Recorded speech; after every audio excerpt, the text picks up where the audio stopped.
तो नमस्कार दोस्तों, तो स्वागत है हमारे चैनल पे। तो सबसे पहले तो सभी देशवासियों को हार्दिक शुभकामनाएं, क्योंकि देश को मिल गया है अपनी पहली आदिवासी महिला राष्ट्रपति, जिनका नाम है द्रौपदी मुर्मू। तो इससे बड़ी खुशी की बात और क्या हो सकती है। लेकिन इनकी जिंदगी बहुत ही संघर्षपूर्ण रही है, जिसके बारे में देशवासियों को पता रहना चाहिए। तो चलिए जानते हैं द्रौपदी मुर्मू के बारे में कुछ प्रेरणादायक फैक्ट्स। तो द्रौपदी मुर्मू देश की 15वीं राष्ट्रपति बन गए हैं, जिनका जन्म आजाद भारत के बाद हुआ है 1958 जून 20 को। तो ओडिशा के मयूरभंज जिले में रायरंगपुर नामक एक छोटे से जगह में दीदी का जन्म हुआ था।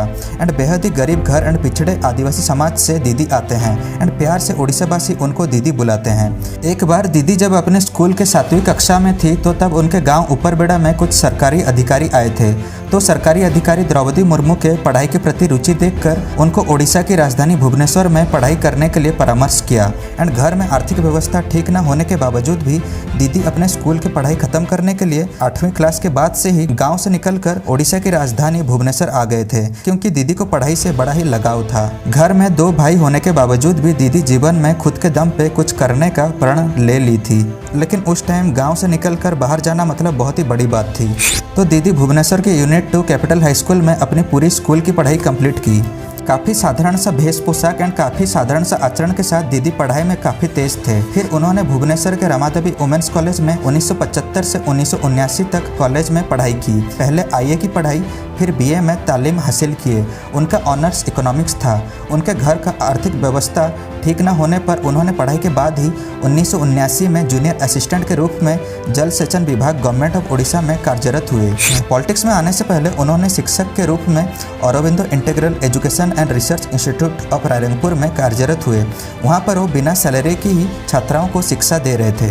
वो चाहते थे कि वो जिस तरह पढ़ाई करके आगे आए, उसी तरह सभी वर्ग के महिलाएं या लड़कियां आगे आएँ, क्योंकि पढ़ेगी बेटी तभी तो बढ़ेगा इंडिया। उसके बाद दीदी भारतीय जनता पार्टी में वर्ष 1997 में कार्यकर्ता के रूप में शामिल हुए एंड रायरंगपुर नगर पंचायत काउंसिलर होकर भी निर्वाचित हुए। एंड फिर वर्ष 2000 में वो रायरंगपुर नगर पंचायत के चेयरमैन भी बने एंड साथ ही साथ अनुसूचित जाति मोर्चा की तरफ से बीजेपी के नेशनल वाइस प्रेसिडेंट भी बने। फिर वर्ष 2000 मार्च 6 से लेकर अगस्त 6 तक राज्य के वाणिज्य और परिवहन विभाग में मंत्री रहे।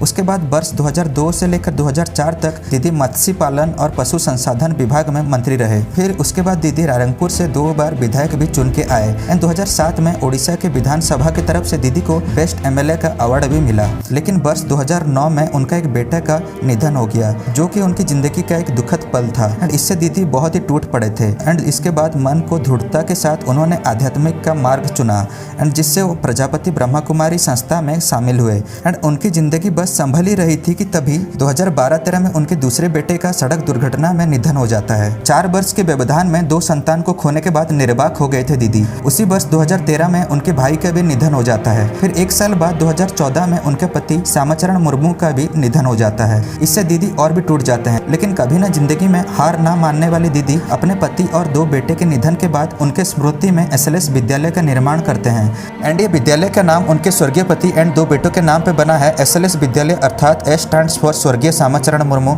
जो कि उनके पति का नाम है, and L for Laxman Murmu and S for Sipun Murmu, जो कि उनके 2 बेटों का नाम है। एंड ये विद्यालय में, जिसमें कक्षा 6 से लेकर कक्षा 10 तक मध्यम वर्ग के सभी छात्र शिक्षा ले सकते हैं। आज भी ये विद्यालय में बहुत सारे छात्राएं शिक्षा लाभ कर रहे हैं। एंड एक के बाद एक परिवार के लोग को खोने के बाद दीदी बहुत ही टूट गए थे, लेकिन सिर्फ आध्यात्मिक मार्ग से उनको ताकत मिली एंड भगवान के ऊपर रहती है दीदी की भक्ति एंड वो माँ दुर्गा में रखते हैं आस्था और प्रजापति ब्रह्मा कुमारी संस्था के हैं दीदी उपासक। एंड आदिवासी लोगों के लिए काम और नारी शक्ति को आगे बढ़ाने के लिए सोच उनका हमेशा रहता है उद्देश्य, जिसके चलते केंद्र सरकार ने 2015 में झारखंड के राज्यपाल के रूप में दीदी को नियुक्त किया था। एंड 6 साल राज्यपाल के रूप में अपना कार्यकाल खत्म करने के बाद दीदी अपने गांव आ गए थे, जहां पर वो अपने घर महुल्डिया भवन में रह रहे थे एंड यहाँ पर वो अपनी भैया और भाभी के साथ अपना समय बिता रहे थे। एंड अभी 2022 में NDA के राष्ट्रपति प्रार्थी के रूप में दीदी का नाम जब घोषित हुआ, तो दीदी ये सुन के अपने गाँव के मंदिर पूजा करने के लिए चले गए।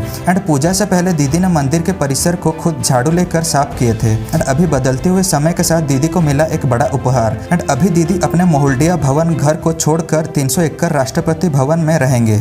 तो साधारण सा जीवन यापन निर्विवादीय छवि के चलते दीदी अभी सर्वोच्च स्थान पर रहकर करेंगे लोगों की सेवा। इससे उनकी बेटी इतिश्री मुर्मू और उनके परिवार लोग, साथ ही साथ आदिवासी समाज, उड़ीसा के लोग एंड भारत के सारे जनता बेहद ही खुश हैं। तो दीदी का जीवन हम सब के लिए प्रेरणादायक है, जिसको अनुसरण करके हम सब आगे बढ़ सकते हैं। तो दोस्तों वीडियो यही तक था। अच्छा लगे तो एक लाइक कर देना एंड ऐसे ही और वीडियोज के लिए हमारे चैनल को सब्सक्राइब कर दीजिएगा। तो मिलते हैं और एक एक्साइटिंग एंड फैक्ट्स भरा इंस्पिरेशनल वीडियो में। धन्यवाद।